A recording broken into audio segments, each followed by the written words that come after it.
আই মাতৃ তৰফৰ পৰা আজি অম্বুবাসী নিবিতি দিনাৰ আপোনালোকক সকলোকে ঈশ্বৰ পুত্ৰ কল্যাণে ৰাখক। আজি ময়ো দুৱাৰ মুকলি কৰিছোঁ, লাহে লাহে প্ৰৱেশ কৰিছোঁ আৰু শিৱৰ আমাৰ বাবাৰ মালাৰ এজুৰি একেবাৰে মোৰ পাছে পাছে নি গৈ পিনি তেওঁলোকে মণিপুৰক প্ৰৱেশ কৰিছে। আপোনালোকক দেখাম।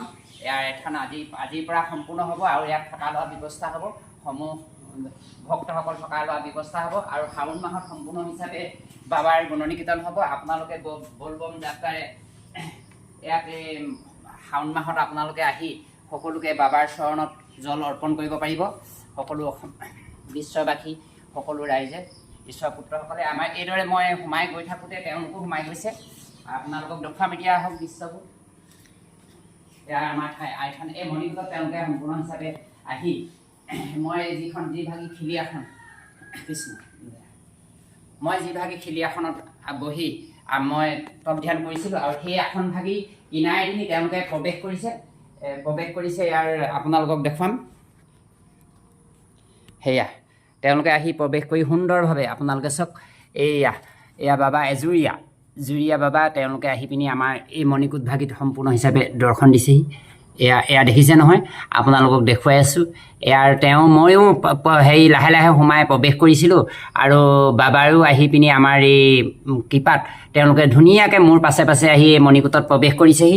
সপ্তম বৈকুণ্ঠ সিংহাসনত এতিয়া আছে। আজি দিনৰ ভাগত তেওঁ জানিছে যে আজি দিনৰ ভাগত আজি দুৱাৰ মুকলি কৰা হৈছে আৰু বাবাৰো প্ৰৱেশ কৰিছে।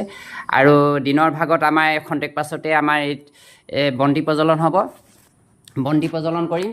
বাবাক দেখিলে নহয় আপোনালোকে সকলোৱে তাৰ পৰাই হেৰি কৰিব আৰু ভিডিঅ'টো শ্বেয়াৰ কৰিব। ইয়াৰ দেখিছে নহয়, আমি দিনদুৱা কাৰ্যসূচীৰ নাম হ'ব আৰু নিশা ভাগলৈ সন্ধিয়া 6 বজাৰ লগে লগে পাৰিজাত শৰণ নৰকাসুৰবধৰ নাটভাগী প্ৰদৰ্শন কৰিম।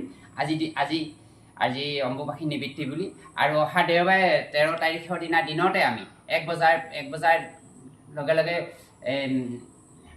আমি এভাগী মহাপুৰুষীয়া ভাওনাভাগী প্ৰদৰ্শন কৰিম অহা দেওবাৰে।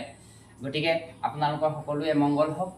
বিৰিঞ্চি নন্দন দেৱহূতি লাভ মুখিকৰ আখ্যান শিৱ পাৰ্বতী গণেশ কাৰ্তিক সম্পূৰ্ণ থকাৰ এভাগী মহাপুৰুষীয়া পূৰ্ণাংগ নাট ভাওনা আমি কাইলৈ পৰহিলৈ দেওবাৰে আমি প্ৰদৰ্শন কৰিবলৈ আগবাঢ়ি গৈ আছোঁ। তাত সম্পূৰ্ণ আমাৰ গণেশ বাবাই বাহন কেনেকৈ ধৰণে পাইছিলে হয়তো তাত প্ৰদৰ্শন কৰা হ'ব। গতিকে সকলো ঈশ্বৰ পুত্ৰ মংগল হওক আৰু এই সপ্তম বৈকুণ্ঠৰ সিংহাসন আৰু এই বাবা আমাৰ প্ৰথম স্থান প্ৰতিষ্ঠাৰ কৰোঁতে আমাৰ বাবা লিংগ ইয়াত এই মণিকূট ভাগী দুজন আছিলে। তেওঁ আহি এনেকৈ ধৰণে গৈ গোটেই থান পৰিদৰ্শন কৰিলে আৰু ময়ো মানে চাফ চিকুণ কৰি বন্তি জ্বলোৱাই নাই, বন্তি গছি জ্বলাম আৰু তেওঁলোকৰ মই যেনেকৈ